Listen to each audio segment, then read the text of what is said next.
So got my stuff today at about noon. I've been playing with it all day. Well, modifying uh, and testing and mounting molly stuff to my rig and tinkering and all around just ogling and ogling my freaking new gun, which I'm absolutely in love with. I can tell that this is going to be a match made in heaven. First thing, I do not recommend this gun for first-time airsoft players, mainly because it's freaking expensive. Second off, you're going to have to modify this gun a little bit if you want it to be fieldable. But anyway, this is it. You can't fit it in the whole frame, but here's a good look. And I'll cover some of the features. It comes with a 130 round mid-cap magazine. But it's basically just a plastic magazine, like thin plastic magazine thing with a metal, like a real steel metal magazine cover. While I was playing around with this thing, I pressed the button to pull it out, and I literally just pulled it right off of the magazine. So I'm gonna have to like repair it somehow. But I've got 8 new 130 round mid-cap magazines made by Mag, which are compatible with the gun. That's just that there's like some feeding issues towards the end, like it won't feed the last 5 or something. But what's 5 BBs? You know. So, but I lubed up the magazines. I've been messing with them. So, and also these mags, they need some loves. They need to slap. They need some love to get in there. So you gotta slap them in. But the first problem I noticed with this gun, and that I was aware of when I was buying it, is that the button to release the mag is right here, and it is not a weak enough fit for these mags. These mags fit in here airtight. They're match made in heaven, you know. So you gotta reload it like that.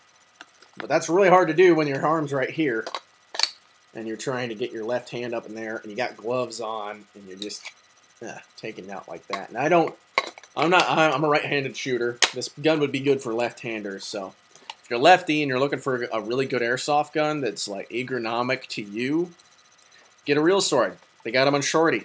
Order it! The carbine or this. But the second thing I was getting to was the battery is a little hard to get to. And if you're using the 9.6 that Real Steel makes for the gun, it takes some takes some modification. Which means is that there's a little plastic nub in here that you're gonna have to take a rat tail file, and a chisel and a rubber mallet to. Which isn't that bad, you know. It's doable. I did it. You can do it. It's real easy, but basically, when you install the battery, you got to get it so that this runs down into the pistol grip of the gun, and this lays flat on top of it. So kind of like that. And you've got wiring from the gun systems already in there. It's just a pain. So, but you take the bad with the good. This is a really good airsoft gun.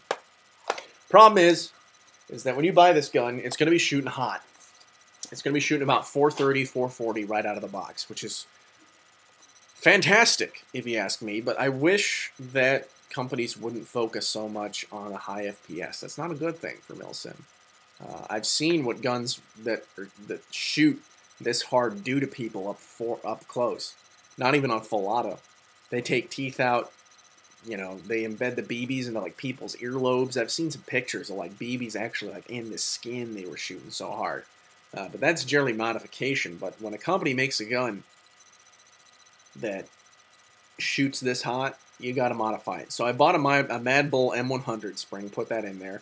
The rate of fire increased, which is nice. So that's one plus side. I don't have the battery installed right now because it's just a little tough, and I don't want to do it on film. You know, just supposed to be a real quick review. And then I was going to talk a little bit more about myself once I'm done with all this.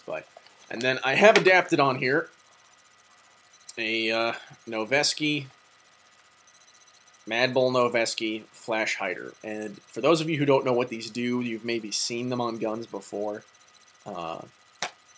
It amplifies the sound of the gun. It makes it sound kind of like a little firecracker going off. It's just like pop, pop, pop, pop, pop, pop.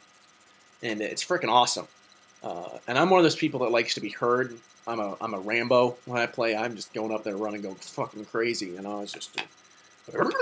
So, you know, it's not required, but this is the flash hider that came with the gun. It just took a quick tug with a pair of pliers to get this thing off. Just glued on there real lightly. Back when this gun came out, they included a barrel plug, which still comes with this, and then they also included a display flash hider, which is black. They do not do that anymore. The area where this the black flash hider was in the package, is filled with foam now. So, sorry guys. As of 2011, I don't know if most of these reviews I've noticed have been like 2009, 2010, maybe as far back as 2008. I know the guns have been on the market for a while, but the newer versions no longer come with that really cool black version of this. This is the black version painted orange on the tip, and it looks really cool. It's full metal, so if you want to paint this thing, by all means, go right ahead. And then I bought the Picatinny mount for this gun, which was $20, and I got an Umarex Walter trademarked reflex sight. It's not a red dot scope. It's not just one of those things that puts a red dot up on there. It's an actual holographic. Which means that what that means is that wherever you point once you have this gun zeroed in, wherever you point this weapon and you can see the red dot, that red dot is going to be hitting what the red dot is on. So it's something that makes it a lot easier to shoot the gun. It's got an adjustable reticle sight for varying degrees of like low light. So in the middle of the day, you want to have it on the biggest setting, and you'll see it no problem. But it's not multiple colors like some of these other companies offer. This thing will fit a regular mag. That is the name of the company, MAG, M-A-G. The MAG magazines work in this gun. Echo 1 magazines work in this gun. JG magazines work in this gun. The only type of mags that do not work in your Type 95s are King Arms. So remember that. I made that mistake because I got a bunch of Vietnam-style M4 clips I would have kept if it weren't for the fact that they're King Arms mags. So those are getting retired. Deuces.